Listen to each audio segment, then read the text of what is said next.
Bendiciones, mis amados hermanos, héroes de la fe. Hoy la iglesia del Señor tiene más fe y el grado de esta fe es más alto que la que tuvieron todos nuestros hermanos en el Antiguo Testamento, desde Génesis hasta nuestros días. Y sabemos que la fe es dada por Dios y la da por medida según el consejo de su voluntad y su propósito, ¿ve? Por medio del Espíritu Santo, ¿verdad? Y sabemos que todos nacemos con fe, pero la fe que nos hace creer y nos lleva hacia toda verdad, nos la da Dios por medio de un milagro. Dicho milagro es el nuevo nacimiento. Y este milagro se da por medio de la predicación de la palabra del Evangelio. Amén. Y esta fe es más grande y de mayor grado que Dios le dio a todos nuestros antepasados. Voy a volver a repetir esto. La fe que hoy recibe la iglesia del Señor es perfecta, porque es completa, entera. Es una fe que nos llena, porque por medio de esta fe, escuchen esto, por medio de esta fe ahora alcanzamos la meta final que todos los hombres del Antiguo Testamento quisieron, que ser hechos hijos de Dios por medio del sacrificio de Jesús. Juan capítulo 20, versículo 29, Jesús le dijo: porque me has visto, Tomás, un discípulo de Cristo, creíste. Bienaventurados los que no vieron y creyeron. Es decir, tú y yo somos bienaventurados 3 veces o más bendecidos. Bienaventurados los que no vieron y creyeron. Está hablando de ti y de mí. Hoy la iglesia del Señor cree por medio de la fe en el Hijo de Dios sin verlo, es decir, personalmente, ¿no? Es por eso que nos es fácil discernir que Dios Padre nos tuvo que dar más fe, más grande y de mayor grado para creer en su Hijo, que la que dio en el Antiguo Testamento a sus escogidos. Y gracias a esta fe perfecta que nos dio, hoy podemos vivir por medio de ella. Como está escrito, Habacuc capítulo 2, versículo 4, más el justo por su fe vivirá. Y Dios por medio del hermano Pablo de Tarso nos lo revela y nos lo dice, nos lo recuerda de nuevo en Romanos capítulo 1, versículo 17. Porque en el Evangelio la justicia de Dios, ¿dónde? En el Evangelio, ¿verdad? En Cristo. La justicia de Dios se revela por fe y para fe. Como está escrito, mas el justo por la fe vivirá. Esta fe nos la pudo dar Dios Padre por medio del sacrificio del Santo. Y sin este sacrificio no le hubiera sido imposible a Dios darnos esta fe. Porque había un pago por el pecado que era la muerte. Si Jesús no llega a morir en la cruz, no tuviéramos esta fe para creer más nunca. ¿Ok? Bienvenido una vez más al Ministerio Teológico Internacional La Mente de Cristo. Ya vamos a clase. Jesús cumplió la ley como hombre y como Dios derogó y dictó leyes, anuló. Este es el título, estas son las clases que vamos a dar. Voy a volver a repetir. Jesús cumplió la ley como hombre y como Dios derogó y dictó leyes nuevas. Mateo capítulo 5, versículo 17. Este es el Señor de la gloria diciéndole al pueblo de Israel: no penséis que he venido para abrogar la ley o a los profetas. No he venido para abrogar, es decir, para quitar, sino para cumplir. Podemos entender que estas palabras son ciertas y verdaderas, dichas por el Maestro, más la dijo como hombre siervo de Dios. Pero nunca podemos olvidar que este hombre siervo de Dios es Dios. Y como Dios soberano y todopoderoso, derogó leyes que estaban escritas y vigentes en la ley y en los profetas, y no solo derogó, sino que también dictó nuevas leyes o mandamientos. Estas nuevas leyes o mandamientos, el pueblo de Israel las recibió por medio de la ley oral. En aquella época existían leyes escritas y leyes orales, ¿verdad? Es decir, no escritas. Pero hoy, gracias a Dios, las leyes orales que les dio Jesús a su pueblo quedaron escritas en nuestras Biblias. También está el Talmud, por allá, que era la ley oral, pero ya la llevaron a escrita. Un Talmud lo escribieron en Mesopotamia y otro aquí en Babilonia y otro aquí en Jerusalén, ¿ok? Entiendo que desde los púlpitos por los siglos de los siglos, pastores, predicadores y maestros nos han enseñado que Jesús vino a cumplir la ley y que la cumplió, pero no nos han enseñado que esto lo hizo como hombre y como Dios quitó, cambió y reguló leyes que estaban escritas. Jesús es Dios, hermano. Deuteronomio capítulo 6, versículo 13, miren esto. A Jehová tu Dios temerás y a él solo servirás. Y por su nombre jurarás. Esto es una ley que Dios le dio a Moisés en Deuteronomio. Está escrito en la Torá. Ahora viene Dios encarnado en la persona de Jesús y dice, Mateo capítulo 5 del 33 al 37, también habéis oído que se dijo a los antepasados. Ellos habían oído porque no existía Biblia para todo el mundo. Era un manuscrito. Y se paraba alguien, un maestro, y leía. Y todo el mundo oía. No jurarás falsamente, sino que cumplirás tu juramento. Pero yo os digo, esto estaba escrito en la ley de Moisés, que si juraba tenías que cumplir. Ahora, pero Jesús, lleno de autoridad y poder, dice como Dios, pero yo os digo, no juréis de ninguna manera, ni falsamente ni de verdad. No por el cielo, porque es el trono de Dios, ni por la tierra, porque es el estrado de sus pies, ni por Jerusalén, porque es la ciudad del gran rey. No jurarás por tu cabeza, porque no puedes hacer blanco o negro un solo cabello. Antes bien, vuestro hablar sea sí, sí o no, no. Y lo que es más de esto procede del mal. Quiere decir que el juramento procede del mal. Ahora, les voy a decir algo, les voy a dar este testimonio.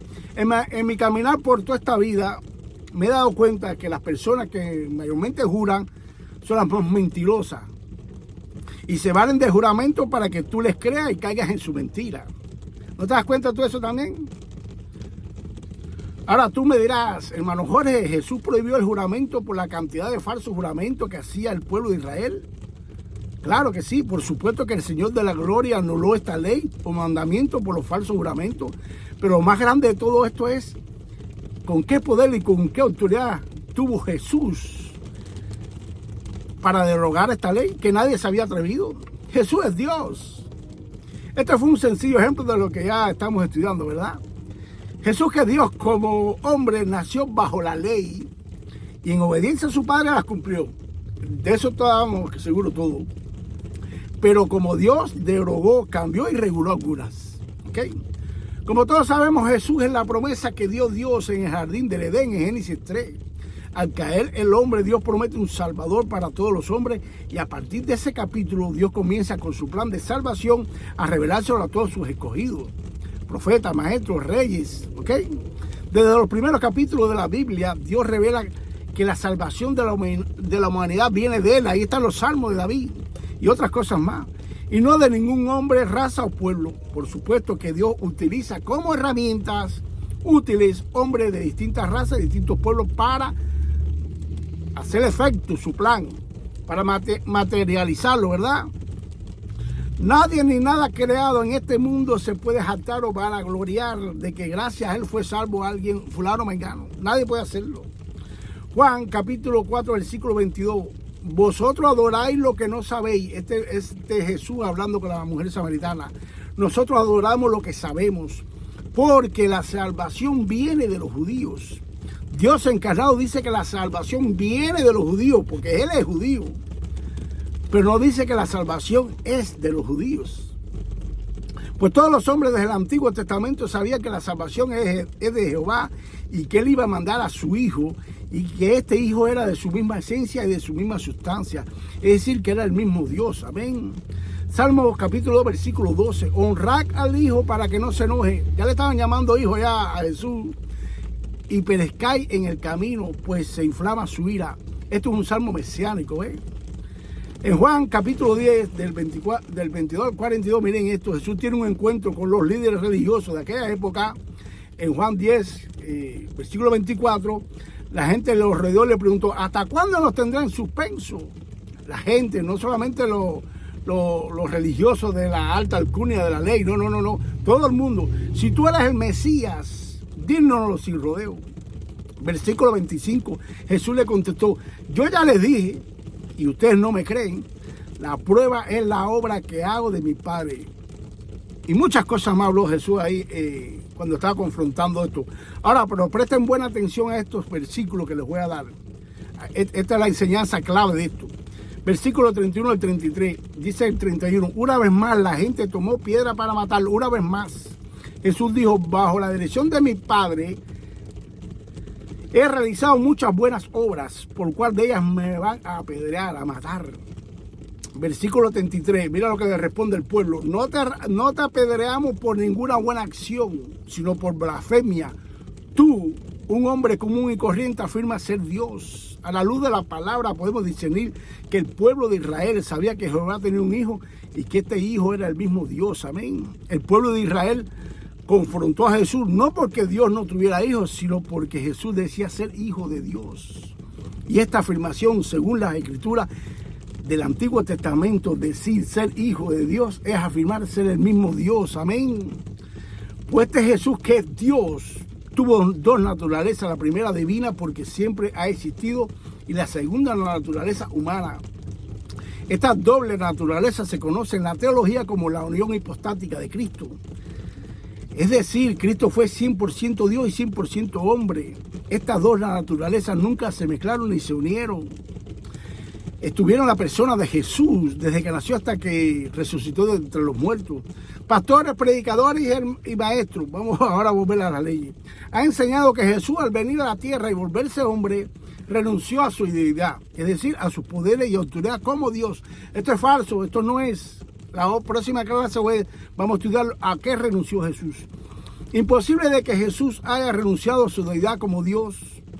Jesús más bien limitó, restringió su poder y autoridad en su carne, pero cuando él necesitó en su soberanía hacer uso de sus poderes y autoridad como Dios los utilizó. Jesús en la carne como hombre, en obediencia a su Padre, tenía que cumplir toda la ley escrita por Moisés. Y alégrese de eso, que gracias a eso nosotros somos salvos. Pero cuando en su soberanía como Dios vio que era necesario quitar o cambiar alguna de las leyes, lo hizo. Ya vimos cómo quitó la ley del juramento. Ahora miren esto, otra ley. Éxodo 21, versículo 23, 25. Pero si hay otros daños, entonces pagará vida por vida, ojo por ojo, diente por diente, mano por mano, pie por pie, quemadura por quemadura, herida por herida, golpe por golpe. Esta ley estaba escrita también ya. Dios se la había dado al hermano Moisés, Moisés la había escrito para el pueblo. Ahora viene Dios en la persona de Jesús y soberanamente, lleno de poder y autoridad, haciendo uso de su deidad, como Dios deroga esta ley que le dio a su pueblo y le da otra ley o mandamiento. Miren esto, quitó esta y va a poner esta ahora. Mateo capítulo 5, 38 al 42. Habéis oído que antes se dijo, antes ustedes oyeron eso. Vuelvo a repetir por qué. Porque había una sola Biblia, vamos a poner la palabra Biblia, un pergamino. Todo el mundo lo tenía, todo el mundo lo que oía. ¿Ok?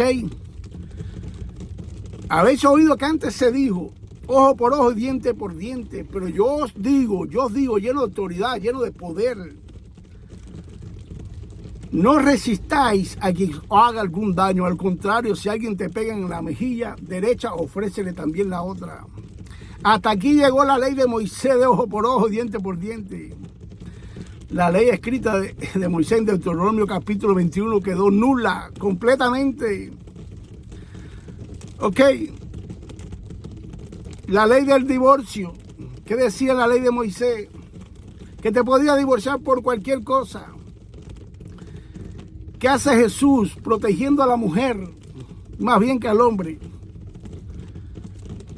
Regula esta ley y le dice, por una sola causa, yo voy a permitir el divorcio a ustedes que tienen el corazón duro, por adulterio, por fornicación.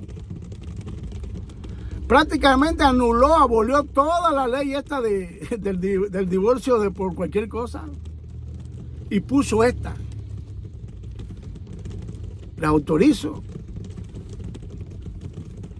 Limito esta ley de Moisés por una sola causa, la fornicación, adulterio, que es la misma. El que fornica adulteria y el que adultera fornica es lo mismo, ¿ok? Porque adulterar es infringir la ley de Dios. Y el que comete el fornicario está adulterando la ley de Dios porque no la está cumpliendo, está haciendo el sexo fuera de matrimonio, ¿ok? Así que muchas bendiciones, hermanos míos. Yo sé que quizás esto sea nuevo para muchos, pero es muy necesario saber que Jesús es Dios. Y como Dios sí hizo muchas cosas en la tierra nuevas. Ya estaba escrito esto cuando viniera El Salvador iba a ser todo esto nuevo. No vaya a pensar. La próxima clase va a ser según, de este mismo tema, ¿ok, hermanos míos? Bendito sea nuestro Dios y que tengan un feliz día. Quizás ustedes estén escuchando alguna agüita, ¿no? Porque está lloviendo aquí en Miami y el techo le está cayendo gotica. Pero bueno, espero en Cristo que esta clase le haya servido de edificación para el cuerpo, ¿verdad? Así que bendito sea nuestro Dios. Amén.